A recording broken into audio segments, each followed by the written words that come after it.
వి gold trusted gold buyers. మీరు తాకట్టు పెట్టిన బంగారాన్ని విడిపించి ఈ రోజు ఉన్న మార్కెట్ ధరకు కొనబడును. ట్రంప్ 2.0 చాలా స్ట్రాటజిక్ గా వచ్చినట్టు అర్థం. అంటే ఈ గ్యాప్ లో 4 ఏళ్లలో ట్రంప్ చాలా కసరత్తు చేస్తుంటారంటారా? ఆయన చెప్పారు, ఆయన అధికారంలోకి వచ్చిన 2 రోజుల్లో యాక్షన్లోకి వచ్చారు. 200 మంది మన భారతీయులు కూడా. ఈ డిపోటేషన్కి ప్రధాన కారణాలు ఏంటండి? ఎక్కడ మీరు స్టూడెంట్ వీసాల మీద ఉండి బయట పనులు చేయకూడదు, బయట పనిచేస్తున్న వాళ్ళని కూడా పెట్రోల్ బంకుల్లో చిన్న చితక ఉద్యోగాలు చేస్తున్న వాళ్ళని పంపించేస్తాను, అది కూడా చట్టపరంగా తప్పు అని చెప్పి మనం విన్నాం. స్టూడెంట్ వీసా అవుతుందో అది తీసుకొని రండి, చదువుకోండి. ఒకవేళ మీకు ఉద్యోగాలు వస్తే ఈ వీసా తర్వాత మీరు ఇక్కడ ఉద్యోగాలు చేసుకోండి. బట్ మీ వీసా గడువు ముగిసిన తర్వాత, ఎందుకంటే అమెరికా అంటే ఎప్పుడు సూపర్ పవర్ లా కనిపిస్తుంది. మనం ఎకనామిక్ సూపర్ పవర్ అనుకుంటాం, కాకపోతే అందులో ఉన్న ఇలా మెచ్యూరిటీస్ ఎక్స్టెండ్ చేస్తూ వడ్డీలు ఆల్మోస్ట్ $50 ట్రిలియన్ అప్పుల్లో ఉంది అమెరికా. ఎవరు మాట్లాడరు ఈ విషయాలు. Almost shocker for America was deep seek shocker అంటే అమెరికా పెద్ద షాకర్ ఇచ్చింది. China technology basic staple food దగ్గర, ఈ దువ్వెళ్ళ దగ్గర, అద్దాల దగ్గర, బొట్టు బిందీల దగ్గర, గాజుల దగ్గర వరకు పరిమితమైంది. వెళ్ళినా అక్కడ ఉద్యోగం వస్తుందా లేదా ఆ కోర్సుకి అని నిర్ధారించుకుని పంపించాలి. ఆ సర్టిఫికేషన్ కోర్సులు అన్నీ మన దగ్గర మన అమీర్పేటలో కూడా ఉన్నాయి. నిజం చెప్పాలంటే క్రిప్టో కరెన్సీ పరిస్థితి ఎలా ఉంది ఆ ట్రంప్ 2.0లో? మన దేశంలోనే దాదాపు 2 కోట్ల మంది డైలీ ట్రేడర్స్ ఉన్నారు. అందులో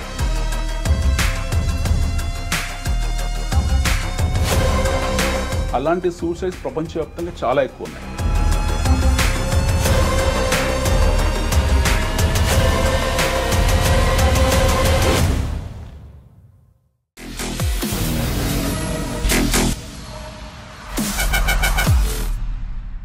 welcome to this candid conversation.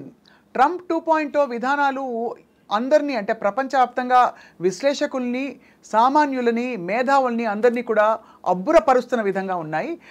Trump మొదటి టర్మ్లో వచ్చినప్పుడు కొంచెం తిక్క విధానాలతో ఈ ప్రెసిడెంట్ ఏం చేయబోతున్నారు అనుకుంటున్న సమయంలో రెండోసారి రావడం ధూమ్ ధమాకాతో వచ్చి అమెరికాని సురక్షితం చేయడానికి, అమెరికాని మరింత సంపన్నం చేయడానికి మేక్ అమెరికా గ్రేట్ అగైన్ అనే నినాదంతో ప్రపంచం మీద ఆయన అనేక రకాల టారిఫ్స్తో పాటు ఆంక్షలు విధిస్తున్నారు. భారతదేశం ఎలా ఎఫెక్ట్ కాబోతోంది ఈ అంశాలపై మాట్లాడబోతున్నాం. ఫైనలీ అంతా పైసామే పరమాత్మ హే. మనతో పాటు ఫైనాన్షియల్ అనలిస్ట్ అండ్ ప్రపంచ ట్రెండ్స్ అన్నింటినీ గమనిస్తూ ఉన్న సుపరిచితులు అనిల్ వరగంటి గారితో మాట్లాడబోతున్నాం. అనిల్ గారు నమస్కారం. సో ట్రంప్ 2.0 చాలా స్ట్రాటజిక్గా వచ్చినట్టు అర్థం. అంటే ఈ గ్యాప్లో 4 ఏళ్లలో ట్రంప్ చాలా కసరత్తు చేస్తుంటారంటారా? ఎగ్జాక్ట్లీ. ఏమైందంటే మనకు ట్రంప్ 1.0లో ట్రంప్ మొదటిసారి రాష్ట్రపతి అయినప్పుడు, ప్రెసిడెంట్ అయినప్పుడు హీ వాజ్ వెరీ క్లియర్. మనం ఇందాక అనుకున్న కొంచెం అబ్స్ట్రాక్ట్గా బిహేవ్ చేశారు అన్నది ఇప్పుడు అది రూపకల్పన దాలుస్తుంది. So he was not observed actually at the first instance. ఆయన ఎందుకు మెక్సికో గోడ కడతానన్నారు, ఎందుకు టారిఫ్ విధిస్తానన్నారని మొదట్లో దుష్ప్రచారం జరిగింది ట్రంప్ మీద. తర్వాత బైడెన్ అధికారంలోకి వచ్చారు, ఆయన అధ్యక్షుడు అయ్యారు. Then what happened is complete liberalized economy లాగా అయిపోయింది అమెరికా పూర్తి స్థాయిలో. మీకు ఇల్లీగల్ ఇమిగ్రెంట్స్ అనే వాళ్ళు విచ్చడుగా వచ్చేసారు. అంటే మన భారతదేశం నుంచి వెళ్తున్న విద్యార్థులను దృష్టిలో పెట్టుకోకూడదు. వీళ్ళంతా పాపం చదువుకోవడానికి వెళ్తున్న పిల్లలు. బట్ ఇల్లీగల్ ఇమిగ్రేషన్ అనేది వాళ్ళకు కింది నుంచి వస్తుంది, లాటిన్ అమెరికా కంట్రీస్ నుంచి వస్తుంది. ఎస్పెషల్లీ ది లాటిన్ అమెరికన్ కంట్రీస్లో ఏవైతే కార్టెల్స్ ఉంటాయో, మన కొలంబియా నుంచి, కింద బ్రెజిల్ నుంచి, అర్జెంటీనా నుంచి, మెక్సికో నుండి, గౌటిమేలా నుంచి, ఇలాంటి దేశాల్లోంచి వాళ్ళకు డ్రగ్ కార్టిల్స్ వెళ్తున్నాయి అమెరికాకు. ప్రతి ఏటా దాదాపు మీకు 2-2.5 లక్షల మంది ఈ డ్రగ్స్ తీసుకొని, LSD ఇంజెక్షన్స్ తీసుకొని చనిపోతున్నారు అమెరికాలో. అంత తీవ్రతరం అయిపోయింది. అందులో సెలబ్రిటీస్ ఇన్వాల్వ్ కావడము, సామాన్య ప్రజలు ఇన్వాల్వ్ కావడము, విద్యార్థులు ఇన్వాల్వ్ కావడము, ఇదొక భూతంలాగా పిశాచాలం తయారైపోయింది. సో బైడెన్ అడ్మినిస్ట్రేషన్లో ఏం జరిగిందని అంటే, ఆయన చూడనట్టు ఒక టిపికల్ ఓట్ బ్యాంక్ రాజ్యంలో నడిచింది. మనం ఇండియాలో అనుకుంటాం కదా ఓట్ బ్యాంక్ పాలిటిక్స్ అని. ఈ ఓట్ బ్యాంక్ పాలిటిక్స్ లాగానే 2 దేశాలు మన పరంపరను కొనసాగించారు. ఒకటి కెనడా, ఇంకొకటి అమెరికా. కెనడాలో కూడా సేమ్ ఇలాంటి వేర్పాటువాద వెళ్తున్నారు కలిస్తా అనేసి అక్కడ వెళ్ళి వాళ్ళు చట్టసభల్లోకి వెళ్ళడము, వాళ్ళు భారతదేశాన్ని వ్యతిరేకంగా మాట్లాడడం ఇవన్నీ చేస్తున్నారు అక్కడ కెనడాలో. జస్టిన్ ట్రూడో ఎవరైతే ఉన్నారో మొన్నదాకా ప్రధానమంత్రి దిగిపోయిన ప్రధానమంత్రి, అలాంటి విధానం మనకు అమెరికాలో కనపడింది. దానివల్ల ఏమైందనంటే అమెరికన్ ఫోకస్ పూర్తి స్థాయిలో, బైడెన్ అడ్మినిస్ట్రేషన్ ఫోకస్ పూర్తి స్థాయిలో ఇల్లీగల్ ఇమ్మిగ్రెంట్స్ని విస్మరించడము కంప్లీట్గా, ఆయన యుద్ధాల మీద ఎక్కువ ఖర్చు పెట్టడము, పూర్తి స్థాయిలో వాళ్ళు మిడిల్ ఈస్ట్లో జరుగుతున్న యుద్ధాల మీద, ఇజ్రాయెల్ మీద, ఇరాన్ మీద ఆయన ఫోకస్ ఎక్కువ ఉండడము. At the same time Russia Ukraine అక్కడ జరుగుతున్న వార్కు ఆయన విపరీతంగా ఆర్మరీ సప్లై చేయడము, ఉక్రెయిన్కు జెలెన్స్కీకి ఫైనాన్షియల్ సపోర్ట్ చేయడము, దాదాపు $200 బిలియన్ ట్యాక్స్ పేస్ మనీ పంపించారు ఆయన. ఎట్ ది సేమ్ టైం ఇక్కడ నుంచి వస్తున్న ఇల్లీగల్ ఇమిగ్రెంట్స్ ఎవరైతే ఉన్నారో వాళ్ళ మీద ఎలాంటి కట్టుబాటు లేకపోవడం, ఇలాంటి కట్టుదిట్టిన చర్యలు లేకపోవడము. క్లుప్తంగా చెప్పాలంటే ఊరికి ఉపకారం ఇంటికి అపకారం సో అనే చందంగా ట్రంప్ అయితే పరిగణించారు. సో దీన్ని అమెరికన్స్ కూడా దే వాంట్ సమ్ ఒక టార్చ్ బేరర్ కావాలి మాట్లాడడానికి. ట్రంప్ మళ్ళీ 2.0లోకి అలాగే వచ్చారు ఆయన. మాగాని తీసుకొచ్చారు, make America great again. So ఆయన నినాదమే నేషనలిస్ట్ నినాదం, అమెరికా ఫస్ట్. ఆ నినాదంతో ఆయన ఎన్నికల ప్రచారంలో వెళ్ళింది కూడా క్లియర్గా, మేము విదేశీ సుంకాలు పెంచుతాము, టారిఫ్స్ విధిస్తాము ఒకటి. రెండోది అనవసరమైన యుద్ధాల జోలికి వెళ్ళము, మేము ఖర్చులు తగ్గించుకుంటాం యుద్ధాల మీద. ఈ వీళ్ళు ఉక్రెయిన్ వాళ్ళకి ఇస్తున్న డబ్బులు కానివ్వండి, లేకపోతే మిడిల్ ఈస్ట్లో పెడుతున్న డబ్బులు కానివ్వండి, ఆర్మీ బేసెస్ కానివ్వండి, రకరకాల రెజిమెంట్స్ ఉన్న ప్రాంతాల మీద మేము డబ్బులు ఖర్చు పెట్టాము. తర్వాత మా దేశంలోకి పనామా కెనాల్ ద్వారా వస్తున్న ఎస్పెషల్లీ ఇది లాటిన్ అమెరికన్స్ ఎవరైతే ఉన్నారో పేరు వాళ్ళందరూ వస్తున్నారు, వాళ్ళ ద్వారా మా ప్రజలు ఇబ్బందులు పడుతున్నారు. ఇదివరకు అన్నట్టు గోడ ఎలా కడతానో ఈసారి భయంకరంగా ఫెన్సింగ్ కడతాను పూర్తి స్థాయిలో, and I'm going to deport all the illegal immigrants అని ఆయన చెప్పారు. ఆయన అధికారంలోకి వచ్చిన 2 రోజుల్లో యాక్షన్లోకి వచ్చారు. 200 మందిని మన భారతీయులు కూడా C-17 యుద్ధ విమానంలో పంపించేశారు. సో 18,000 పీపుల్ అఫీషియల్గా మనం చెప్తున్నాం భారతదేశం నుంచి వీసాలు ఉన్న వాళ్ళు. I'm talking about people are getting deported from US, especially Indians. These guys have got visas, but his prime target is those people who doesn't have any visas. Correct. అసలు వీసాలని illegal immigrants మీద. So ఈ deportation కి ప్రధాన కారణాలు ఏంటండి? ఎక్కడ మీరు student వీసాల మీద ఉండి బయట పనులు చేయకూడదు, బయట పనిచేస్తున్న వాళ్ళని కూడా పెట్రోల్ బంకుల్లో చిన్న చితక ఉద్యోగాలు చేసుకున్న వాళ్ళని పంపించేస్తాను, అది కూడా చట్టపరంగా తప్పు అని చెప్పి మనం విన్నాం. అవును. సో దీనికి కారణాలు ఏంటంటే అమెరికాలో నిరుద్యోగం పెరిగిపోతుంది. అమెరికాలో చాలా స్లమ్స్ పెరిగిపోయాయి. ఇప్పుడు అమెరికా మనం ఊహించుకున్నట్టు, మనం సినిమాలో చూసినట్టు హాలీవుడ్ అమెరికా ఒక రకంగా ఉంటుంది, స్లమ్ అమెరికా ఒక రకంగా ఉంటుంది. అమెరికాలో ప్లెంటీ ఆఫ్ స్లమ్స్ ఉన్నాయి, అక్కడ ఆకలి చావులు ఉన్నాయి అమెరికాలో. అక్కడ కూడా నిత్యావసర వస్తువుల కోసం ఇన్ఫ్లేషన్ పెరిగిపోతుంది, ధరలు పెరిగిపోతున్నాయి. అక్కడ వడ్డీ రేట్లు పెంచుకుంటూ వెళ్తుంది ఫెడ్. రకరకాల సమస్యలు వాళ్ళకు కూడా ఉన్నాయి. ఎందుకంటే అమెరికా వేలు కాలు పెట్టని దేశం అంటే భూమి మీద ఏమీ లేదు. ఖండాంతరాల్లో ప్రతి ఖండంలో వెళ్ళి వాళ్ళ ఫుట్ ప్రింట్స్ ఉంటాయి. సో వాళ్ళు డొమెస్టికల్గా పెట్టాల్సిన ఖర్చులతో కూడా ఇంటర్నేషనల్గా పెడుతున్నారు. అవన్నీ యుద్ధాల మీద, రకరకాల ఖర్చుల మీద వాళ్ళు ఏదో సేవాభావంతో అన్నట్టు అన్నింటిలో జియో పాలిటిక్స్లో ఇన్వాల్వ్ అవుతున్నారు. ఎట్ ది సేమ్ టైం వాళ్ళ డొమెస్టిక్ ప్రాబ్లమ్స్ రోజు రోజు పెరుగుకుంటూ పోతున్నాయి. సో నిరుద్యోగం పెరుగుకుంటూ పోతుంది. So what Trump is saying that మీరు లీగల్గా రండి, right, you become a citizen legally. మీరు లీగల్గా వచ్చి చదువుకోండి మా దేశంలో, we don't have any issues. మీకు ఇచ్చే స్టూడెంట్ వీసా అవుతుందో అది తీసుకొని రండి, చదువుకోండి. ఒకవేళ మీకు ఉద్యోగాలు వస్తే ఈ వీసా తర్వాత మీరు ఇక్కడ ఉద్యోగాలు చేసుకోండి. బట్ మీ వీసా గడువు ముగిసిన తర్వాత, పీరియడ్ అయిపోయిన తర్వాత మీరు ఉండకూడదు, మీరు మీ దేశానికి వెళ్ళిపోవాలి, రైట్ అని ఆయన క్లియర్ స్టాండ్ తీసుకున్నారు. మన దేశంలో కూడా మనం చూస్తే, even if you take in India, ఇప్పుడు we are talking about 1 crore illegal immigrants in US. వాళ్ళు అంటే గ్రేప్ వైన్ ఏం జరుగుతుందని అంటే, అమెరికాలో దాదాపు 1 కోటి మంది ఇల్లీగల్ ఇమిగ్రెంట్స్ ఉన్నారు. అందులో దాదాపు 70-80 లక్షల మంది లాటిన్ అమెరికా నుంచి వచ్చారు, ఆల్మోస్ట్ 40 లక్షల మంది మెక్సికో నుంచి ఉన్నారు అని వాళ్ళు ఒక ఫిగర్ చెప్పుకున్నారు. మన దేశం నుంచి 6-7 lakhs ఏదో ఇల్లీగల్ ఇమిగ్రెంట్స్ ఉన్న స్టూడెంట్ వీసా మీద ఒక ఫిగర్ అవుతుంది, ఒక అంచనా ఉంది. 18,000 మన ప్రభుత్వం చెప్పింది. 80,000 వాళ్ళు ఎట్లా డిపార్ట్ చేస్తారు. ఆ మిగిలిన 5-6 lakhs మెంబర్స్కి ఒకవేళ ఉద్యోగాలు వచ్చి సెటిల్ అయిపోతే వెల్ అండ్ ఫైన్, లేకపోతే వాళ్ళు కూడా డిపోర్ట్ అవుతారు. ఫస్ట్ థింగ్, మన దేశంలో తీసుకున్నా కూడా వీ హ్యావ్ ఆల్మోస్ట్ ఆన్ రికార్డ్స్లో ఏమీ లేవు. దాదాపు 2-2.5 కోట్ల మంది బంగ్లాదేశ్ నుంచి, మయన్మార్ నుంచి ఇండియాలో ఉన్నారు ఇల్లీగల్ ఇమిగ్రెంట్స్. ఇప్పుడు మన విద్యార్థులు అమెరికాకి వెళ్ళే వాళ్ళు కనీసం వీసాలు ఉన్నాయి, బట్ ఎలాంటి వీసాలు లేకుండా మన దేశంలోకి చాలామంది వచ్చారు. ఎస్పెషల్లీ ఫ్రమ్ బంగ్లాదేశ్ నుండి, మయన్మార్ నుండి మన దేశంలోకి వచ్చారు. ఫర్ దట్ మ్యాటర్ మన హైదరాబాద్లోని కొన్ని వేల మందో లక్షల మందో ఉండుంటారు. సో ట్రంప్ విధానాలు మనం అప్రిషియేట్ చేసి అదే విధానాన్ని మనం కూడా అవలంబించాలి. రైట్. ఎందుకంటే సింపుల్ మేడం, ఇక్కడ చాలా సింపుల్ ఇష్యూ ఏంటంటే, మన దేశ జనాభా 140 కోట్లు ఆన్ రికార్డ్స్. 140 చేంజ్ 150 crores దాకా ఉంటాం మనం ఈరోజు, largest population on this earth. But మన వైశాల్యం వచ్చేసి చిన్న లిమిటెడ్ వైశాల్యం మనది. అమెరికా వచ్చేసి మనకన్నా 4 రెట్లు పెద్దది వైశాల్యం ఇన్ టర్మ్స్ ఆఫ్ జియోగ్రఫీ. వాళ్ళ జనాభా మన దాంట్లో 1/4 ఉంటుంది. 25 కోట్లు 30 కోట్లు జనాభా వాళ్ళది. వనరులు మనకన్నా ఎక్కువ ఉన్నాయి, న్యాచురల్ రిసోర్సెస్. వాళ్ళకు కూడా రిజర్వ్స్ ఉన్నాయి, ఆయిల్ రిజర్వ్స్ అలాంటివి ఉన్నాయి. They have very strongest economic backup ఉంది. అంత ఉన్న అమెరికానే వాళ్ళ ఆధిపత్యం కోసము ఈ చిన్న విషయాన్ని ఇంత సీరియస్గా తీసుకొని డిపోర్ట్ చేస్తున్నారంటే, లిమిటెడ్ వైశాల్యం కంపారిటివ్లీ ఉన్న మన దేశము, లిమిటెడ్ రిసోర్సెస్ ఉన్న మన దేశము 2 కోట్ల మందిని భరించడం అనేది అసలు ఆమోద్యోగం కాదు. రెండోది ఏంటంటే, వీళ్ళందరూ కూడా మన పేద ప్రజల తాలూకు ఫెసిలిటీస్ వాడుకుంటున్నారు. మన ఫ్రీ బస్సులు వాళ్ళే వాడతారు, మన రేషన్ కార్డ్స్ వాళ్ళే వాడతారు, వాళ్ళకి ఆధార్ కార్డులు వచ్చి ఉంటాయి, పాన్ కార్డులు వచ్చి ఉంటాయి, స్టాక్ మార్కెట్లో ట్రేడింగ్ చేస్తూ ఉంటుంటారు వాళ్ళు. మీరు మేజర్ సిటీస్ ఎవరిని తీసుకోండి, వాళ్ళు బంగ్లాదేశీలా లేకపోతే మన వెస్ట్ బెంగాల్ వాళ్ళ మనకు తెలియదు. బట్ చాలామంది ఇక్కడికి వచ్చారు, అక్కడిక్కడ శాంతి భద్రత విఘాతం కూడా చేశారు వాళ్ళు డెఫినెట్గా. సో ప్రభుత్వం కూడా ట్రంప్ను ఆదర్శంగా తీసుకొని, మన ప్రధానమంత్రి మోదీ గారు ఈయన ఆదర్శంగా తీసుకొని మనం వీళ్ళందరినీ 2 కోట్ల మందిని తక్షణం డిపోర్ట్ చేయాల్సిన అవసరం మనకి ఎంతైనా ఉంది. సో దట్ మన పేద ప్రజలు వెళ్తున్నారో లబ్ధిదారులు అవుతారు. ఈ ఆసుపత్రులు కానివ్వండి, లేకపోతే ఈ రేషన్ కార్డ్స్ కానివ్వండి, మనం ఇస్తున్న మౌలిక వసతులు ఏమన్నా కానివ్వండి, గృహ నిర్మాణాలు కానివ్వండి, ఇవన్నీ లెజిటిమేట్గా ఉన్న భారతీయులకు లభిస్తాయి. రైట్. సో ఈ థాట్ ప్రాసెస్ పెట్టుకుంటే విల్ బి క్వైట్ కంఫర్టబుల్. అవును. సో ఇప్పుడు మరి ఈ సుంకాలు ఏవైతే విధించారో టారిఫ్స్, ఎవరెవరి మీద ఎలాంటి టారిఫ్స్, ఎలాంటి నిబంధనలు పెడుతున్నారు, ఆలోచన ఏమిటి అక్కడ వెనకాల?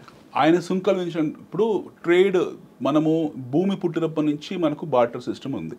We have something called is barter system, వస్తు మార్పిడి సిస్టమ్. గతంలో నేను మీకు జొన్నలు ఇస్తా, మీరు నాకు రాగులు ఇవ్వండి అనేది ఒక వస్తు మార్పిడి సిస్టమ్. అక్కడ నుంచి కరెన్సీ వార్లోకి వచ్చాం మనం. తర్వాత కరెన్సీ ఏర్పడింది. మొదటి ప్రపంచ యుద్ధం తర్వాత మనకు కామన్ ఎక్స్చేంజ్ కింద డాలర్ ఏర్పడింది. రెండో ప్రపంచ యుద్ధం తర్వాత అందరూ కూడా డాలర్ని ఒక యాక్సెప్టెడ్ కరెన్సీ కింద తీసుకున్నారు. Everything is now related to dollar. భూమి మొత్తం ఎవరు ఒప్పుకున్నా ఒప్పుకోకపోయినా dollar happen to be the common denominator. ఇప్పుడు ఏం జరిగిందంటే, అమెరికాలో ఉత్పత్తి వ్యవస్థ దెబ్బతిన్నది పూర్తి స్థాయిలో.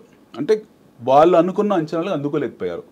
గత 20-30 సంవత్సరాల్లో China has beaten America black and blue in terms of their industrial output. Correct. ఇప్పుడు ప్రపంచానికి అతిపెద్ద సాంకేతిక విప్లవం తీసుకొస్తుంది China. At the same time production హబ్గా మారిపోయింది. వెరీ ఫన్నీయెస్ట్ పార్ట్ ఏంటంటే, we think America is a super power. America is superpower in terms of artillery, in terms of army, in terms of printing their currency. In terms of leadership also in many aspects. In terms of leadership. But actually తయారీ విధానాలన్నీ కూడా and వ్యవస్థలన్నీ కూడా ఇతర దేశాల్లో ఉన్నాయి. ఇక్కడ ఏమవుతుందంటే, there is something called as trade deficit. Right. Okay, చిన్న సింపుల్ స్టాటిస్టిక్స్. మనకు చైనా సంవత్సరానికి $3.9 trillion ఎగుమతులు చేస్తుంది. $3.9 trillion ఎగుమతులు చేస్తుంది మొత్తం ప్రపంచానికి. Very simple statistics. వాళ్ళు ఇంపోర్ట్ చేసుకునేది $2.9 trillion. వాళ్ళు ఎగుమతులు చేస్తున్న దానికన్నా దిగుమతులు చేసుకుంటుంది తక్కువ. అవును. అంటే దే ఆర్ ఇన్ సర్ప్లస్. అవును. $3.9 trillion ఎగుమతులు చేస్తున్నారు. At the same time $2.9 trillion మాత్రమే వాళ్ళు దిగుమతులు చేసుకుంటారు. అంటే dependency on other nations is very less. 30% less. వేరేజ్ అమెరికా ఈ ఫిగర్లో వాళ్ళు ఎక్స్పోర్ట్ చేస్తుంది $2.1 trillion, వేరేజ్ వాళ్ళు ఇంపోర్ట్ చేసుకుంటుంది $3.2 trillion. ఓకే. అంటే యాక్చువల్లీ రివర్స్ అయింది ఆల్మోస్ట్ సిచువేషన్. 30% డెఫిషిట్లో యుఎస్ ఉంది. భారతదేశం కంపేర్ చేసుకుంటే మనం ప్రపంచానికి ఎగుమతులు చేస్తుంది $540 billion ఎంత ఉంది, దిగుమతి చేసుకుంటుంది 560 ఎంత ఉంది. మనం ఒక 5% ట్రేడ్ డెఫిషిట్లో ఉన్నాం. మనం 5% ట్రేడ్ డెఫిషిట్లో ఉన్నాం. అమెరికా 30% ట్రేడ్ డెఫిషిట్లో ఉంది. ఒక అగ్రరాజ్యం ఎప్పుడైతే ఎక్కువ దిగుమతులు చేసుకొని తక్కువ ఎగుమతులు చేస్తున్నప్పుడు వాళ్ళ ట్రేడ్ డెఫిసిట్ ఏర్పడుతుంది. అంటే వాళ్ళ డాలరే ప్రపంచానికి కామన్ డినామినేటర్ అనే డాలరే సమస్యలోకి వెళ్ళిపోయింది. కానీ డాలర్ పెరుగుతుంది కదా, అంటే విత్ రిగార్డ్ టు ఇండియా అంటారా? రిగార్డ్ టు ఇండియా ప్రపంచవ్యాప్తంగా డాలర్ పెరుగుతుంది. అదే మరి డాలర్ పెరుగుతున్నప్పుడు how can then it is also negative impact for US. Okay. Dollar వాళ్ళ కామన్ డినామినేటర్ వాళ్ళకి పెరిగినంత మాత్రాన వాళ్ళు బెనిఫిట్ అవుతారని కాదు. ఇప్పుడు వాళ్ళు రేపు పొద్దున ట్రేడ్ చేసిన డాలర్నే చేయాలి. అవును. సో డెఫినెట్లీ డాలర్ అది శుభ పరిణామం ఏం కాదు. అమెరికా కూడా ఏం శుభ పరిణామం కాదు, మనకు కూడా కాదు, ఎవరికి కాదు. అయితే ఇక్కడ ఏమవుతుందనంటే, when China is exporting almost $4 trillion exports to the world, అంటే ఇంత చైనా మీద డిపెండెన్సీ పూర్తి స్థాయిలో అమెరికాకు పడిపోయిన తర్వాత వీళ్ళు భయపడడం స్టార్ట్ చేశారు. ఎందుకంటే చైనా ఏం చేసింది, అమెరికా ఏం చేసింది, చైనా నుంచి ఎక్కువ ఇంపోర్ట్ చేసుకున్న ప్రతిసారి కూడా వాళ్ళకు ఫెడరల్ రిజర్వ్ బాండ్స్ క్యాష్ రూపంగా కాకుండా రిజర్వ్ బాండ్స్ ప్రింట్ చేసి వాళ్ళకి ఇచ్చేవాళ్ళు, బిచ్చలవిడిగా ఇచ్చేసారు. ఈ నెల 26 తారీఖు 27వ తారీఖులో ఒక $9 ట్రిలియన్ మెచ్యూరిటీ వస్తుంది అమెరికాలో. ఈ మెచ్యూరిటీని ఎలా చేస్తారనేది ఇంకా క్లారిటీ రాలేదు. We don't know how they are going to clear it off. Mostly extend చేస్తారు దాన్ని. ఇలా మెచ్యూరిటీస్ ఎక్స్టెండ్ చేస్తూ వడ్డీలు ఆల్మోస్ట్ వాళ్ళకి $50 ట్రిలియన్ అప్పుల్లో ఉంది అమెరికా. $50 ట్రిలియన్ వాళ్ళ ఎకానమీ కన్నా, వాళ్ళ జీడిపి కన్నా ఎవరు మాట్లాడరు ఈ విషయాలు, ఎవరు మాట్లాడరు. Nobody speaks. ఎందుకంటే అమెరికా అంటే ఎప్పుడు సూపర్ పవర్ లా కనిపిస్తుంది. ఆర్మీ సూపర్ పవర్ కదా యాక్చువల్లీ. అమెరికా అనేది ఆర్మీ సూపర్ పవర్. కరెక్ట్. మనం ఎకనామిక్ సూపర్ పవర్ అనుకుంటాం. కాకపోతే అందులో ఉన్న హాలోస్ ఏవైతే ఉన్నాయో, అందులో ఉండే నెగిటివ్స్ ఏవైతే ఉన్నాయో దాన్ని చర్చించారు. ఎందుకంటే అమెరికా ఎప్పుడైనా సరే ఏదైనా సమస్య రాగానే వాళ్ళు ఆర్మ్ ట్వీస్ట్ చేసేస్తారు. ఆటోమేటిక్గా వాళ్ళకి ఏదైనా ఇంటర్నల్ ఇష్యూస్ వచ్చాయి, ఎకనామిక్ క్రైసిస్ వచ్చింది, ఆటోమేటిక్గా ప్రపంచంలో ఏదో ఒక మూల ఒక యుద్ధం వస్తుంది. అమెరికాలో ఏదో సమస్య వచ్చింది, అదే రోజు మనకు కువైట్లో ఏదో ప్రాబ్లం జరుగుతుంది. అదే అంటారు కదా, అమెరికాకి జలుబు చేస్తే ప్రపంచంలో వేరే వాళ్ళు దుమ్ముతారు. సో అలాంటి పరిస్థితిలో ఉంటుంది. ఇప్పుడు ప్రపంచం అలా లేదు. ప్రపంచం చాలా మటుకు మారింది. ఇప్పుడు ట్రేడ్ అండ్ కామర్స్ మారింది, ఇన్నోవేషన్స్ మారాయి. ఇన్ఫాక్ట్ మొన్న biggest almost shocker for America was deep seek shocker అంటే అమెరికా పెద్ద షాకర్ ఇచ్చింది ఎవరికి, ఈ సుంకాల విధంగా సడన్గా 10% అడిషనల్ టారిఫ్ పెడుతున్నామని చెప్పేసి వీళ్ళు అమెరికన్స్ అన్నారు. ఇప్పుడు అమెరికన్స్ 10% టారిఫ్స్ అడిషనల్గా పెడుతున్నామని చెప్పారు. చైనా వాళ్ళు దే ఆర్ మెంటలీ ప్రిపేర్డ్, వాళ్ళకు కూడా తెలుసు. సో అమెరికా స్ట్రెంగ్త్ ఏంటి? టెక్నాలజీ. వాళ్ళ దగ్గర ఉన్న టెక్నాలజీ. ఇప్పుడు ఎలన్ మస్క్ ఆయన కంట్రోల్లోనే చాలా మటుకు ఆయన ఆల్మోస్ట్ యాక్టింగ్ ప్రెసిడెంట్ లాగే ఉన్నారు. ఆయన ఆర్టిఫిషియల్ ఇంటెలిజెన్స్ ఇలాంటి అన్నింటిలో ఆయన అందవేసి చేయగలరు. ముఖేష్ అంబానీ గారు ఎలాగో అన్నట్టు అంటారు. ముఖేష్ అంబానీ, గౌతమ్ అదానీ చాలా చాలా చిన్నవాళ్ళు అంటే కంపేర్ టు మనకి వాళ్ళు వ్యవస్థ నడుపుతున్నారని ఒక నానుడి. ముఖేష్ అంబానీ, గౌతమ్ అంబానీ ప్రధానమంత్రి ఎప్పుడు డయాస్ మీద తీసుకెళ్లి పరిచయాలు చేయడం కానీ, లేకపోతే ఆయన నాకు ఈయన రైట్ హ్యాండ్ అనో లెఫ్ట్ హ్యాండ్ అనో లేకపోతే నేను లేనో నా బెస్ట్ ఫ్రెండ్ అని ఎప్పుడు చెప్పుకోలేదు. కానీ ఎలాన్ మస్క్ విషయంలో అలా చెప్పారు. ఎలాన్ మస్క్ విషయంలో ఆయన ప్రచారంలో ఆయనే ఉన్నారు, ఆయన నిర్ణయాధికారాలు ఆయన చేతుల్లో ఉన్నాయి, చాలా మటుకు నిర్ణయాలు తీసుకుంటున్నారు. సో అమెరికన్ వ్యవస్థలు ఏంటంటే అక్కడ ప్రధానమంత్రులు ఒక developed economies, we have 3 kind of economies ఉంటాయండి. డెవలప్డ్ ఎకానమీస్ డిఈ అంటాం మనం, ఎమర్జింగ్ మార్కెట్స్, బ్యాక్వర్డ్ నేషన్స్ పక్కన పెట్టేసేయండి. ఇన్ఫ్లేటరీ కంట్రీస్, వెనిజులా ఇలాంటి దేశాలు లెక్కలో మనం సోమాలియా, వెనిజులా ఇలాంటి దేశాలు లెక్కలో తీసుకోకూడదు. ఎమర్జింగ్ ఎకానమీస్ అంటాం. ఎస్పెషల్లీ బ్రిక్స్ నేషన్స్ తీసుకుందాం, బ్రెజిల్, రష్యా, ఇండియా, చైనా ఇలాంటి దేశాలు ఏవైతున్నాయి, సౌత్ అమెరికా ఇలాంటి దేశాలు ఉన్నాయి. ఇందులో మళ్ళీ చైనా మినహాయింపు, డెవలప్డ్ ఎకానమీ. మిగతా దేశాలు, మధ్యంతర దేశాలు ఏవైతే ఉన్నాయో, డెవలపింగ్ ఎమర్జింగ్ మార్కెట్స్ ఏవైతే ఉన్నాయో, వీళ్ళు ఈ ఎమర్జింగ్ మార్కెట్స్ బేసికల్లీ ఏంటంటే చాలా కన్జర్వేటివ్గా ఉంటారు. అంటే ఒక ప్రధానమంత్రి ఒక వ్యాపారితో మాట్లాడినా సరే గాసిపింగ్ వస్తుంది. అంటే పార్లమెంట్ వ్యవస్థలో ఉంటాం మనం, ఫెడరల్ సిస్టమ్ ఉంటాం, మోస్ట్లీ ఒక గాసిప్స్ వస్తాయి. లేదా ఒకరితో లంచ్ చేసినా సరే ఈయనకి ఏంది స్పెషల్ ఇంట్రెస్ట్ అనుకుంటారు. బట్ వేరాస్ మీరు ఇప్పుడు ఫర్ ఎగ్జాంపుల్ ఫ్రాన్స్ తీసుకోండి, రాఫెల్ తయారీ చేస్తుంది. ఆ రాఫెల్ యుద్ధ విమానాన్ని ప్రమోట్ చేయడం కోసము ఫ్రాన్స్ ప్రధానమంత్రి స్వయంగా ప్రపంచాలు తిరుగుతారు. అవును. అంటే they work on behalf of corporates. Right. They work on behalf of corporates. At the same time అమెరికాలో కూడా అదే సిస్టమ్. అంటే వాళ్ళ వస్తు ఉత్పత్తులు ఏవైతే జరుగుతున్నాయో, వాళ్ళ ప్రొడక్షన్స్ ఏవైతే జరుగుతున్నాయో వాటిని ప్రమోట్ చేయడం కోసం వాళ్ళ ప్రధానమంత్రి, వాళ్ళ రాష్ట్రపతులు స్వయంగా మార్కెటింగ్ ఏజెంట్లా ప్రపంచాలు తిరుగుతూ ఉంటారు. That's their job. రైట్. వాళ్ళ డీప్ స్టేట్ ఎలా పనిచేస్తుందనంటే ఒక సిండికేట్స్ 20 మందో 30 మందో, బాబు పలానా వ్యక్తి నువ్వు రాష్ట్రపతి కోసం ఇంకుంబెంట్వి, నీకు మేము సపోర్ట్ చేస్తామని ఒకవైపు, ఇంకో 30 మంది ఇంకోవైపు ఉంటారు. ఎవరు గెలిస్తే వాళ్ళ తరఫున, అందరి తరఫున ఒక సిండికేటింగ్ వాళ్ళు నడిపించుకుంటారు. ట్యాక్స్ పేయర్స్ కి అడ్వాంటేజ్ ఇందులో ఏంటంటే వాళ్ళు ఎండ్ ఆఫ్ ది డే వాళ్ళు ప్రజలను కూడా ట్యాక్స్ పేయర్స్ అని అంటారు. We talk about citizenships and మనం చాలా బ్లా చాలా ఉంటాయి, కానీ వెరీ క్లియర్ అమెరికాలో ఏమంటారు, సిటిజన్స్ని ట్యాక్స్ పేయర్స్ అంటారు. So tax payers per capita income ఇందులో ఎన్హాన్స్ అవుతుంది తప్పిస్తే తగ్గేది ఏమీ లేదు. వాళ్ళు ఏదైనా వ్యాపారం ఒప్పందం చేసుకున్నా సరే ఆ ప్రాసెస్లో వాడికి బెనిఫిట్ ఆ సిటిజన్కు. సో ఇప్పుడు మరి ఈ కాంటాక్ట్స్లో మరి డీప్ సీక్ విడుదల కావడానికి కారణం, డీప్ సీక్ ఇప్పుడు ఈ చాట్ జీపీటీ ఇలాంటిది అని కొట్టిపారేస్తున్నారు డీప్ సీక్ని. బట్ డెఫినెట్గా చైనా డీప్ సీక్లో ఏం ఇంటర్నల్ టూల్స్ పెట్టిందో, వాళ్ళ షీల్డ్ గార్డ్ ఎలా ఉందో మనకి ఇంకా ప్రపంచానికి తెలియదు.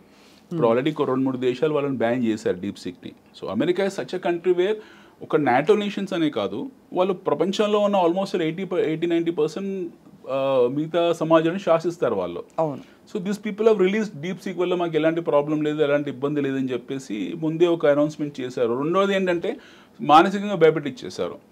ఇందులో మీకు సెక్యూరిటీ సిస్టమ్స్ ఉన్నాయి, ఈ డీప్ సీక్ని వాడడం వల్ల మీ ఇంటర్నల్ ఇన్ఫర్మేషన్ మొత్తం వాళ్ళకి వెళ్ళిపోతుంది. మన దగ్గర సిబిల్ సిస్టమ్ లాగా, సిబిల్ ఒక ప్రైవేట్ ఏజెన్సీ, మన సిబిల్లో మీ తాలూకు నా తాలూకు మొత్తం ఇన్ఫర్మేషన్ ఉంటుంది. అది నిజంగా భారతదేశ ప్రభుత్వం దగ్గర ఉందా లేకపోతే ఆ సిబిల్ పేరెంట్ కంపెనీలో ఉందో మనకు తెలియదు. సో సిమిలర్లీ డీప్ సీక్లో మీరు ఇన్ఫర్మేషన్ స్టోర్ చేసా, ఇన్ఫర్మేషన్ అడిగా, ఏం చేసా సరే అది మళ్ళీ వాళ్ళకు షాంఘై హెడ్ క్వార్టర్కి చేరేస్తుంది. దానివల్ల మీకు ప్రాబ్లం ఉంటుంది, మీకు సెక్యూరిటీ ఉంటుంది. China is not a trust worthy country అని చెప్పి ఒకటి క్రియేట్ చేశారు. దానివల్ల డీప్ సీక్ ఎంతవరకు ప్రాబల్యం చూపిస్తుంది అనేది మనకు తెలియదు. అంటే ఊరికే రావడం రిలీజ్ వరకు ఓకే, సినిమా కలెక్షన్స్ ఉంటాయో చూడాలి అంతే. Deep seek so deep seek అనేది పెద్ద బాంబు కాదు. డీప్ సీక్ బాంబే ఏంటి, ఈ పార్టీకి మనకి ఐటీ కంపెనీస్ అని కుప్పగొలిపోయేవి. అదే, అండ్ మనకి స్టాక్స్ కూడా తెలిసేవి కదా సార్ అలా అయితే. అబ్సల్యూట్లీ. ఈ రోజు stock market 1 day 2 day effect అయింది. ఒకటి 2 రోజులు తీవ్ర స్థాయిలో ఒడిదుడుకులో గురైంది.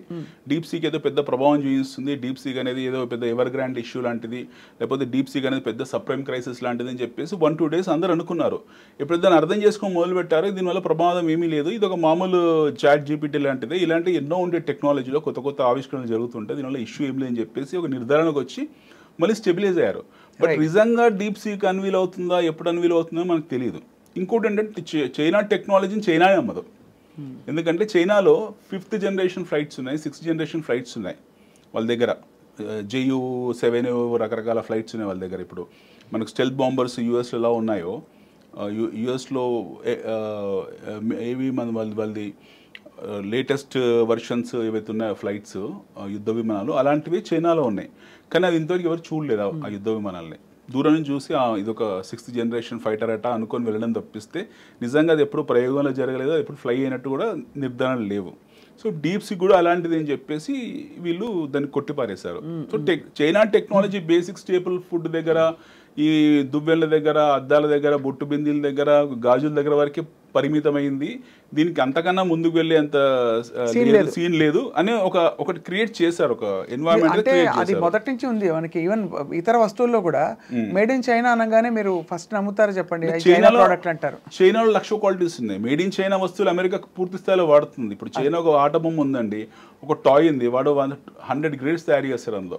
ఒక పిల్లలు ఆడుకునే చిన్న కారు బొమ్మ ఉంది, వాడు అమెరికా పంపించే ఒక క్వాలిటీ ఉంటుంది, ఇండియా పంపించే ఒక క్వాలిటీ ఉంటుంది, శ్రీలంక పంపించే ఒక క్వాలిటీ ఉంటుంది. అంటే బయింగ్ ఎబిలిటీని బట్టి grade 1, grade 2, grade 3.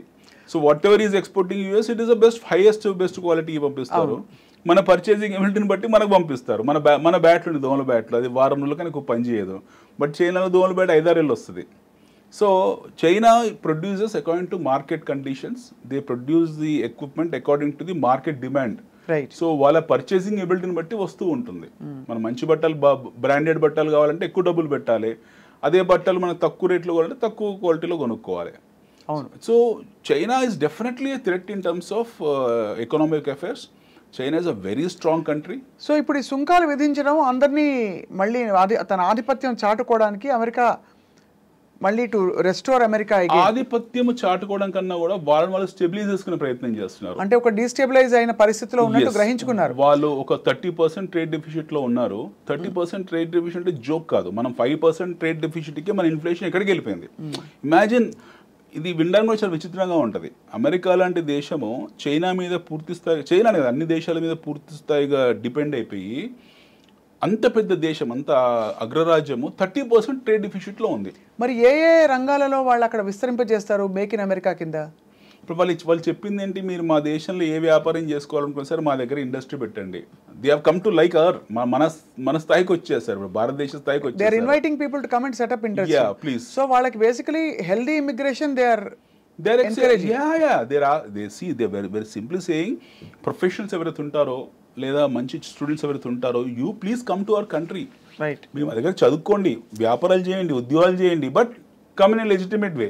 అదే మీరు అన్ని డ్యూ డిలిజెన్స్ అన్ని ఆ బ్యారికేడ్స్ అన్ని పాస్ అయ్యి పద్ధతి ప్రకారం రండి మా దేశంలోకి. అంతే తప్పిస్తే వీసా గడువు ముడిచిన తర్వాత మా దగ్గర ఉండిపోయి పెట్రోల్ బంక్లో పనిచేస్తా, హోటల్లో వెయిటర్గా పనిచేస్తుంటే కుదరదు. ఎందుకంటే ఎండ్ ఆఫ్ ది డే మళ్ళీ మేము భరించాలి.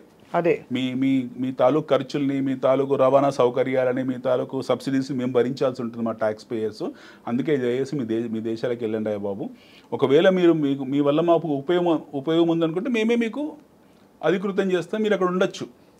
So they are very clear. They want only useful people who will build the economy. Absolutely. They want skill craftsmanship. వాళ్ళకి కావాల్సింది నైపుణ్యం ఉన్న వనరులే తప్పిస్తే అనవసరంగా అక్కడ వెళ్ళి మేము డిపెండ్ అయిపోతా, పారాసైట్ లాగా ఉండిపోతా, పరాణజీవులు అయిపోతుంటే వద్దని కుదరదు, మీరు మాకు ఓట్ బ్యాంక్ వద్దని చెప్పేసి వాళ్ళు క్లియర్ డిసిషన్ తీసుకున్నారు విషయం. మీరు మామూలుగా ఇన్వెస్ట్మెంట్స్ గురించి అన్ని మాట్లాడుతుంటారు అనిల్ గారు.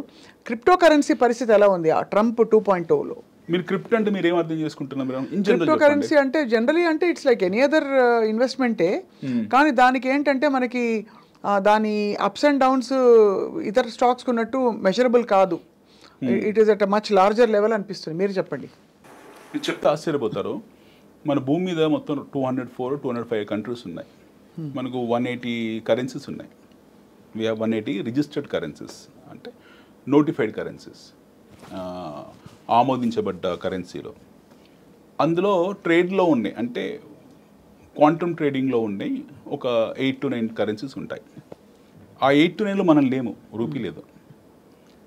డాలర్ ఉంది, పౌండ్ ఉంది, పౌండ్ స్టెర్లింగ్ ఉంది, American dollar, UK pound sterling ఉంది, యువాన్ ఉంది, ఎన్ ఉంది, ఇలాంటివి కొన్ని ఉన్నాయి. ఈవెన్ దినార్ కూడా ఉంది, రూబుల్ కూడా ఉంది. ఈ మధ్యలో మనం కూడా వచ్చాం లేటెస్ట్గా 7th, 8th, 9th ర్యాంక్లో ఉన్నాం మనం కూడా ఈ common exchange డినోమినేటర్లో.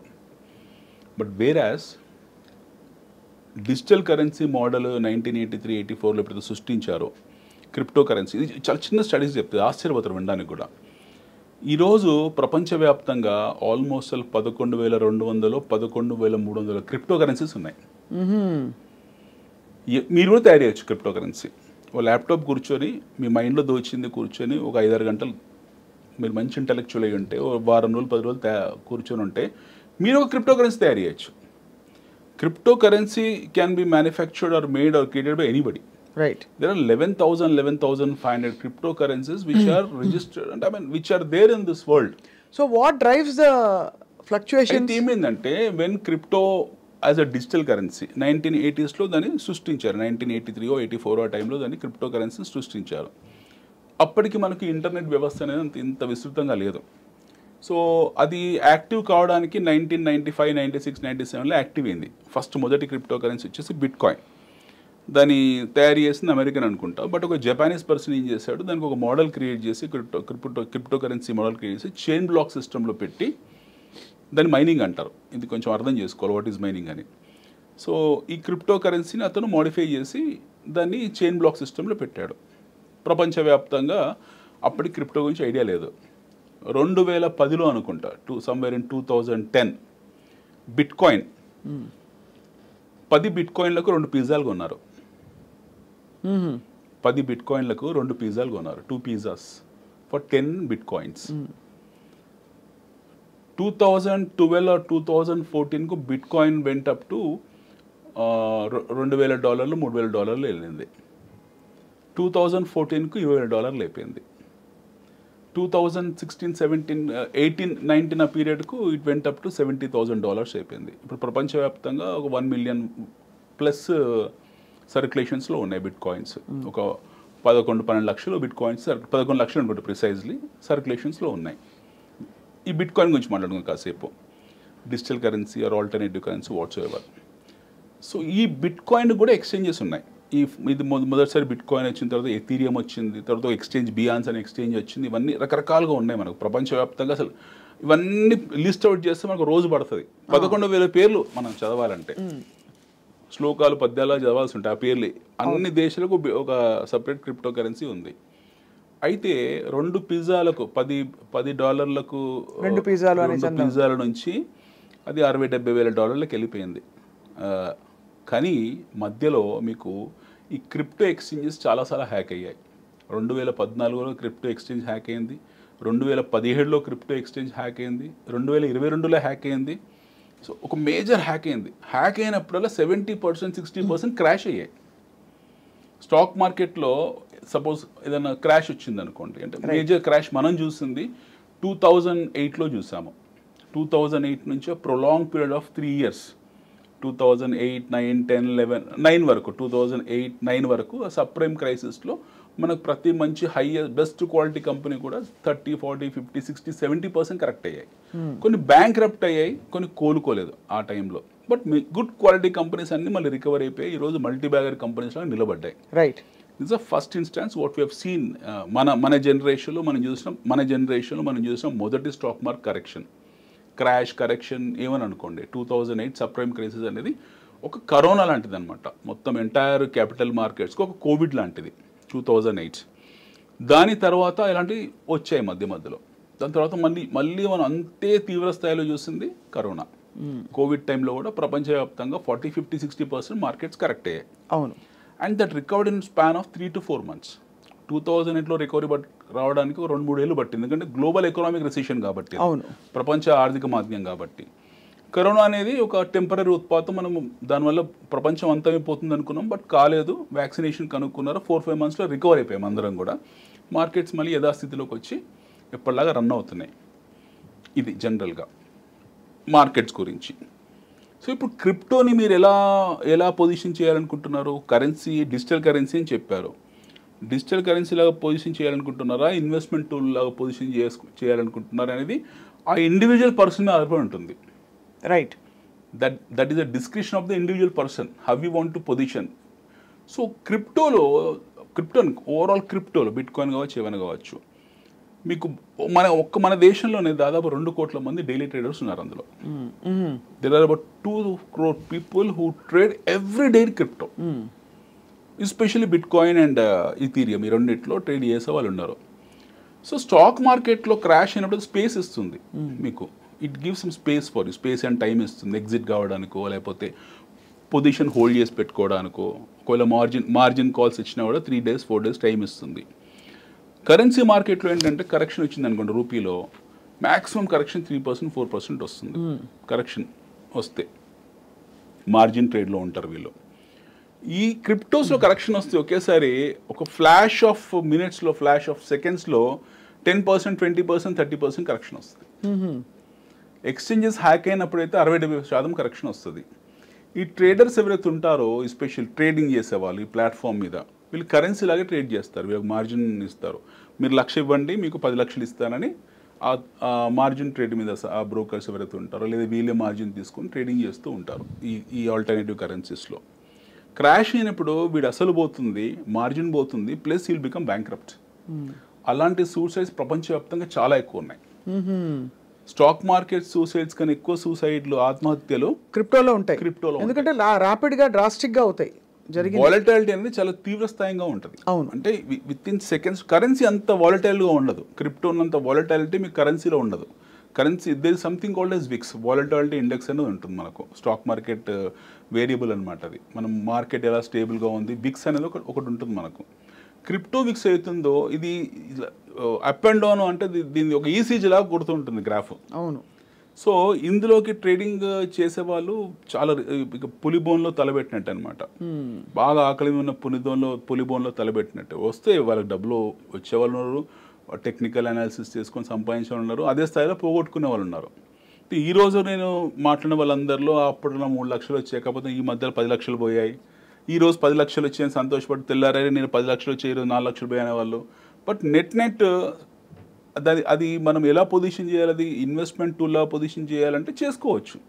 When you by 1 bit coin, suppose $10 bit coin కొన్నారు, అది $3 వచ్చింది, అప్పుడు కొనుక్కొని యావరేజ్ చేసుకుంటే మీకు యావరేజ్ ప్రైస్ తక్కువ ఉంటుంది, పెరిగినప్పుడు అమ్ముకోవచ్చు, లేదా ఇన్వెస్ట్మెంట్లో వదిలేసుకోవచ్చు 5 ఏళ్ళకో 10 ఏళ్ళకో. అలా చాలామంది ఉన్నారు ప్రపంచవ్యాప్తంగా. పీపుల్ హూ బాట్ ఇన్ 2011, 13, 14 వాళ్ళు హోల్డ్ చేసి పెట్టుకున్నారు, ఫస్ట్ మూవర్స్. ఈ మధ్యకాలంలో 2020 తర్వాత క్రిప్టో గురించి ఎప్పుడైతే చాలా హడావిడి జరుగుతుందో, people have become complete exorbitant traders. Extempore traders అయిపోయారు. అంటే పొద్దున్న రేస్తే రాత్రి వరకు మనకు క్రిప్టో ట్రేడింగ్ గురించి టీవీలో మాట్లాడడము, బిజినెస్ ఛానల్స్లో మాట్లాడడం, పేపర్లో మాట్లాడడము, వాట్సాప్ గ్రూప్లో మాట్లాడడం, ఈవెన్ పల్లెటూళ్ళల్లో హౌస్ వైఫ్స్ కూడా క్రిప్టో గురించి మాట్లాడుతున్నారు, క్రిప్టో ట్రేడింగ్ గురించి. సో ఈ విషయవలయంలో తెలుసో తెలుకో చాలా మంది ఇరుక్కుపోయారు. But they have to be very cautious. వాళ్ళు చాలా జుడిషియస్గా ఉండాలి. పెరుగుతుంది, ఆల్మోస్ట్ లైక్ గ్యాంబ్లింగ్ లాగే ఇంచుమించు. గ్యాంబ్లింగ్ స్పేస్ ఉంటుంది మీకు. You have space in gambling. Right. Gambling psychrometric analysis ఉంటుంది, ఎదుటోడు వేసే ట్రిక్స్ మనకు తెలిసిపోతాయి. ఇప్పుడు గ్యామ్లింగ్ ఆడేవాళ్ళు 4, 5, 10 మంది ఉంటారు క్యాసినోలో, 20 మంది 30 మంది ఉంటారు మాక్సిమం. మనకి 20-30 మంది స్టడీ చేసే ఉంటుంది. When you are playing in exchanges, right, ప్రపంచవ్యాప్తంగా చైనీస్ ఉంటాడు, రష్యన్ ఉంటాడు, అమెరికన్ ఉంటాడు, జెకోస్లోవేకియన్ ఉంటాడు, కెనడియన్ ఉంటాడు, ఎవరెవరో ఉంటారు, నైజీరియా ఉంటారు. You don't know who are they, and they have bugs also, and you have large cartels involve అయి ఉంటారు అందులో. So crypto is going to there forever. Crypto ఎప్పటికీ ఉంటుంది భూమి మీద. కానీ చాలా జాగ్రత్తగా బడాబాబుల చేతిలో అది ప్రస్తుతం. అలా అని కూడా చెప్పలేం మేడం. ఇప్పుడు అందులో క్రిప్టోలో చిన్న బాబులు బడాబాబులు అయిపోయారు, తర్వాత బడాబాబులు ట్రేడింగ్ చేసి చిన్న బాబులు అయిపోయారు. So people who were holding this currency for last 13-14 years consistent hold చేసిన వాళ్ళు బిలియనీర్స్ అయ్యారు. ఇందాక అనుకున్నాం కదా, 2 పిజ్జాలకు ఇంత వచ్చేది ఈ రోజు ఇంత వస్తుందని. అవునవును. సో ఇప్పుడు ఈ స్థాయిలో క్రిప్టో కొనుక్కొని ఇన్వెస్ట్మెంట్ లా పెట్టుకోవడం అనేది ఐ డోంట్ నో, వాళ్ళ డిస్క్రిప్షన్ అది శ్రేయస్కరమా కాదా అనేది మనకు తెలియదు. ఇప్పుడు అంత ultimately it boils down to America విధానాలు ఎలా ఉన్నా కూడా భారతదేశానికి ఏమిటి, ఇండివిజువల్గా మనకేమిటి అంటే మీరు ఏం సలహా ఇస్తారు? మనకి ఏమి ప్రాబ్లం లేదు మేడం, మనం నాన్ ఐలాండ్, ఏ విధమైన మనకి ఏ ప్రాబ్లం ఎప్పుడు ఉండదు. ఎందుకంటే మన టాలెంట్ ఎప్పుడు అలాగే ఉంటుంది, మనకి డిమాండ్ అలాగే భారతదేశానికి అలాగే ఉంటుంది ఎప్పటికీ. We're one of the finest quality people on this earth when it comes to keeping mouth shut in other countries. వేరే దేశాలకు వెళ్తే తలదించుకొని పని చేసుకునే వాళ్ళు మనం. మ్యాక్సిమం ఏం చేస్తారు మన వాళ్ళు, ఆ డాలాస్ వీధుల్లో, లాస్ ఏంజల్స్ వీధుల్లో ఏ మంచి మూవీ వస్తే ఊరేగింపులు చేసుకొని మా హీరో అని కొట్టేసుకుంటారు తప్పిస్తే అంతకన్నా బియాండ్ మనం చేయలేము. అంతే. ఆ చట్టసభల్లో వెళ్ళేంత స్పోక్స్మెన్షిప్ కానివ్వండి, లేకపోతే అవి మనకు లేవు. అంటే భారతీయ ఆరిజిన్ లో ఉన్న వాళ్ళు కమలా హారిస్ గారు అంతవరకు వెళ్ళారు కదా దాదాపు. వెరీ వెరీ అంటే అలాగే కొంతమంది రిపబ్లికన్స్ లో కూడా కొంతమంది చూసాం. Very few people. ఎంత పర్సెంటేజ్ ఆఫ్ పీపుల్ ఉంటారు భారతీయులు అమెరికాలో? చాలా తక్కువ పర్సెంటేజ్ ఆఫ్ పీపుల్. అదే ప్యాషనెట్ గా వెళ్ళిన వాళ్ళు ఉంటారేమో తప్పిస్తే, ఇప్పుడు వివేక రామస్వామి ఇలాంటి వాళ్ళు 2-3 ఉంటారో తప్పిస్తే మీకు అంతగా ప్రభావితం చేసే వ్యక్తులు మనం కాము. మనం బినైన్ గా ఉంటాం, హెల్ప్ఫుల్ గా ఉంటాం. We're nice people, we're respected people. మనం నిజాయితీగా ఉంటాం. పరదేశంలో ఉన్నప్పుడు మనం ఇంకా జాగ్రత్త ఒళ్ళ దగ్గర పెట్టుకుని ఉంటాం. సో మనకు ఆ ప్రాబ్లం లేదు. We don't have any problem when it comes to our safety and security. ఒకటేంటంటే ఇక్కడ ఉన్న తల్లిదండ్రులు వెళుతున్నారు, ఫర్దర్గా యూఎస్ పంపించాలనుకున్నప్పుడు జాగ్రత్తలు తీసుకోవాలి. అక్కడ వాడు నిజంగా వాడికి జాబ్ వస్తుంది, ఎందుకంటే 30-40-50 lakhs ఖర్చు పెట్టి వాళ్ళు విదేశాలు పంపిస్తున్నప్పుడు ఈ డిపోటేషన్స్ అన్ని దృష్టిలో పెట్టుకొని వాళ్ళు పంపించాల్సిన అవసరం ఉంది. This saga will continue. మీకు ఈ 4 years జరిగేది ఇదే. యూఎస్లో 4 ఏళ్ళు నేషనల్ ఇండియా ఫస్ట్ అని మనం ఎలా మాట్లాడుతున్నాం, వాళ్ళు అమెరికా ఫస్ట్ అని మాట్లాడుతున్నారు. కాబట్టి అంటే వెళ్ళినా అక్కడ ఉద్యోగం వస్తుందా లేదా ఆ కోర్సుకి అని నిర్ధారించుకుని పంపించాలి. యాక్చువల్గా అమెరికాలో మన యూనివర్సిటీస్ కన్నా ఏదో MIT లాంటి కొన్ని యూనివర్సిటీస్ పక్కన పెడితే మన MS చదువుకోవడానికి వెళ్ళిన వాళ్ళు వారానికి 2 రోజులు 3 రోజులు 3 గంటలు 4 గంటలు చదువుతారు. ఆ ఎడ్యుకేషన్ సిస్టమ్, ఆ సర్టిఫికేషన్ కోర్సులు అన్నీ మన దగ్గర మన అమీర్పేటలో కూడా ఉన్నాయి. నిజం చెప్పాలంటే అవి టంగ్ క్లీనర్ లాంటి సర్టిఫికేట్లు అవి. సో వాటిని బేస్ చేసుకున్న వాళ్ళకి అక్కడ ఉద్యోగాలు వస్తే చెల్లుబాటు మోర్ ఇంపార్టెంట్. వాళ్ళకి అక్కడ చెల్లుబాటు ఉంది కాబట్టి సర్టిఫికేట్ చెల్లుబాటు ఉండి ఉద్యోగం వస్తే వెల్ అండ్ ఫైన్ మేడం. ఒకవేళ వాళ్ళకి ఆ సర్టిఫికేట్ ఉద్యోగం రాలేదు అనుకోండి, వాడు ఇండియాకి వచ్చాక మళ్ళీ వాడు బేసిక్ డిగ్రీ మీదే ఉంటుంది. నేను అమెరికాలో MS చేశారంటే మన కంపెనీస్ యాక్సెప్ట్ చేయవు. ఎందుకంటే మన దగ్గర మన ఎంట్రీ బ్యారియర్స్ చాలా ఎక్కువ. అవును, యుఎస్ కన్నా ఎంట్రీ బ్యారియర్స్ ఇండియాలో ఎక్కువ. క్వాలిటీ కంట్రోల్ చాలా. ఎస్ వి హ్యావ్ డూపాంట్ స్థాయి క్వాలిటీ కంట్రోల్ ఇన్ఫోసిస్ లో ఉంది, TCS లో ఉంది, కాగ్నిజెంట్ లో ఉంది, వైంట్రీలో ఉంది. Our companies are so strong when it comes to picking up man power. So in other words పిల్లల్ని ఇన్వెస్ట్ చేసి పంపించేటప్పుడు ఈ 4 ఏళ్ళు అయితే డెఫినెట్ గా ఆలోచించాలి మార్పిడి. ఎందుకంటే ఇప్పుడు బర్త్ రైట్ సిటిజన్షిప్ కూడా ఎత్తేస్తామని అన్నారు. 19 ఫిబ్రవరి నుంచి అది అమల్లోకి వస్తున్నారు. అది ఎంతవరకు దానికి 22 రాష్ట్రాల్లో ఆమోదం లేదని కూడా తెలుస్తోంది. But never the less Trump has really strengthened the walls of America. He's trying to create a barricade. He's trying to create a barricade that you cannot just go and intrude. ఒకటి ఇల్లీగల్గా intrusion అనేది పూర్తి స్థాయిలో అతను ఆపేస్తున్నాడు. Panama కెనాల్ని కూడా తీసుకునే ప్రయత్నంలో ఉన్నారు. వాళ్ళ సిస్టర్ అంటే వాళ్ళు దే ఆర్ సో, అంటే కొన్ని విధానాల్లో నిర్ణయాలు తీసుకున్నప్పుడు చాలా హార్ట్లెస్గా ఉండాల్సి వస్తుంది అంటారు కొన్ని విధానపరమైన నిర్ణయాలు. You take the example of Canada వాళ్ళ సిస్టర్ నేషన్ అంటారు అమెరికాకు, కెనడాకు. అలాంటి కెనడా మీదనే ట్రంప్ వెళ్ళి సుంకాలు విధించేశాడు.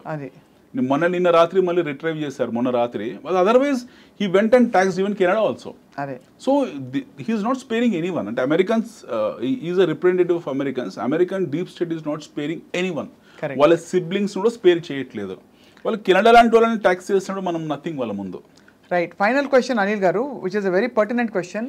Who is the number 1 super power in the world అంటే ఏం చెప్తారు? Or who is going to be in the next 10 years? Next America ఉంటుంది. అమెరికానే ఉంటుంది. Obviously, it's America. చైనా ఎంత ప్రయత్నించినా అమెరికా No, ఆధిపత్యం China, మాత్రం India, ఎవరు- Russia will never be in the race. Even next 10 years or next 20 years అయినా సరే we will become economic superpower. There is no Doubt thought about in that. Yes, innovation, ఎందుకంటే America is a army face అండి. America is not just a dollar face. America is an army face. అమెరికాలో ఉన్న advance navy seals లాంటివి, లేకపోతే destroyers లాంటివి, అమెరికాలో ఉన్న ballistic, వాళ్ళ దగ్గర ఏమని మనకు తెలియదు, వాళ్ళ న్యూక్లియర్ వెపన్స్ ఇలాంటివి మనకు తెలియదు. They are so strong. వాళ్ళ దగ్గర ఏరియా 51 లాంటిది ఉంది, అక్కడ ఎలాంటివి చేస్తున్నారో మనకు తెలియదు. కానీ ఇతర ఇప్పుడు అరబ్ కంట్రీస్ పట్ల వీళ్ళ విధానాలు ఎలా ఉండబోతున్నాయి అని? అరబ్ కంట్రీస్ పట్ల అంటే ఇప్పుడు టెర్రరిజం అవన్నీ జరిగిన నేపథ్యంలో, ఎందుకంటే ఐ థింక్ 9/11 తర్వాత చాలా కఠినతరం చేశారు.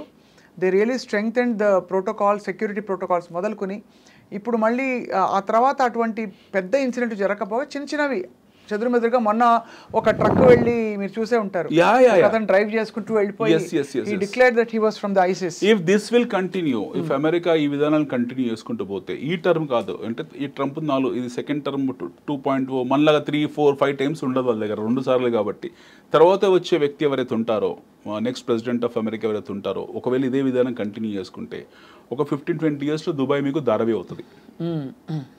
Dubai will become another Dharavi. Dubai is happened to be economic hub of the world at this point in time. Right. Okay, America is trying to shift everything to America. They are identifying these locations. వాళ్ళ locations identify చేసుకుంటున్నారు. Next 15 years 20 yearsకు ఎలా ఉండాలని ముందే plan చేశారు. వాళ్ళ ప్రణాళిక వాళ్ళకి కరెక్ట్గా ఉంది. Their oil dependency has come down drastically. వాళ్ళు ఇప్పుడు గల్ఫ్ దేశాన్ని ఆయిల్ డిపెండెన్సీ కోసం ఏం ప్రాకులాడట్లేదు. Now Trump has told the drill అని ఒక మాట అనేసాడు. We have enough fossil fuel reserves. Okay, వాళ్ళు ఏ స్థాయికి వెళ్ళిపోయారంటే ఇప్పుడు మొన్నటిదాకా గల్ఫ్ ఆఫ్ మెక్సికో అనేవాళ్ళు ఇప్పుడు గల్ఫ్ ఆఫ్ అమెరికా అనేస్తున్నాడు. పనామా కెనాల్ తీసేసుకుంటామంటున్నాడు. They are going to drill their own oil reserves. వాళ్ళ దగ్గర ఫాసిల్ ఫ్యూల్ ఉంది. వాళ్ళ ఆయిల్ రిజర్వ్స్ ఎప్పుడైతే వాళ్ళు డ్రిల్ చేసుకొని వాళ్ళ డొమెస్టిక్ కన్సంప్షన్ స్టోరీలో వాళ్ళ క్రూడ్ ఆయిల్ వాడుకోవడం మొదలు పెడతారో, ఆటోమేటిక్గా మీ గల్ఫ్ నేషన్స్ మీద డిపెండెన్స్ తగ్గిపోతుంది. వీళ్ళు ఈ గల్ఫ్ నేషన్స్ మీద వీళ్ళ దగ్గర ఏ ఇన్నోవేషన్ లేదు. మళ్ళీ వీళ్ళంతా ఈ ఇంపోర్ట్ డిపెండెంట్ నేషన్స్ ఇవన్నీ కూడా. వీళ్ళ దగ్గర ఉన్న బాండ్స్ ఏవైతే ఉన్నాయో, అమెరికన్ బాండ్స్ అవన్నీ చిత్తుకాయల కింద మారిపోతాయి. Correct. They will be in deep trouble and they will definitely next 15-20 yearsలో they will focus on their economic hubs, they will focus on their business hubs. వాళ్ళు చాలా క్లియర్గా ఉన్నారు. అంటే when it comes to places like Dubai, Abu Dhabi ఇలాంటివన్నీ ఏవైతే ఉన్నాయో they economic corridors అయిపోయాయి. అంటే ప్రపంచంలో ఏ మీటింగ్స్ జరగాలన్నా సరే, ఇప్పుడు మనకు దావోస్ వెళ్ళి ఎలా జరుగుతుందో భవిష్యత్తులో దుబాయ్ కూడా అలా బిల్డ్ చేసి ఇంటర్నేషనల్ ట్రేడ్ సెంటర్ల తయారీలను ప్లాన్ చేశారు. అమెరికా వాటి మీద నీళ్లు పోస్తుంది గ్యారంటీగా. They going to burn it. ఆ ఆలస్యాన్ని బర్న్ చేస్తారు వాళ్ళు. ఖచ్చితంగా ఏం చేసినా సరే విత్ ఇన్ ది యుఎస్ ఆ రీజియంలో ఉన్న కంట్రీస్లోనే, లేకుంటే వాళ్ళ దేశంలోనే ఏర్పరుస్తారు. They make it centrified everything. అది they are going to make it vitrified rather. అంటే వాళ్ళ లేయర్లు అంతా స్ట్రాంగ్ చేసేసుకొని వాళ్ళు అక్కడనే పెట్టుకుంటారు. ఎందుకంటే now they are on trade deficit. ఇదంతా కవర్ చేయడానికి 3-4 years పడుతుంది. మళ్ళీ they have to become virtual super power, real super power.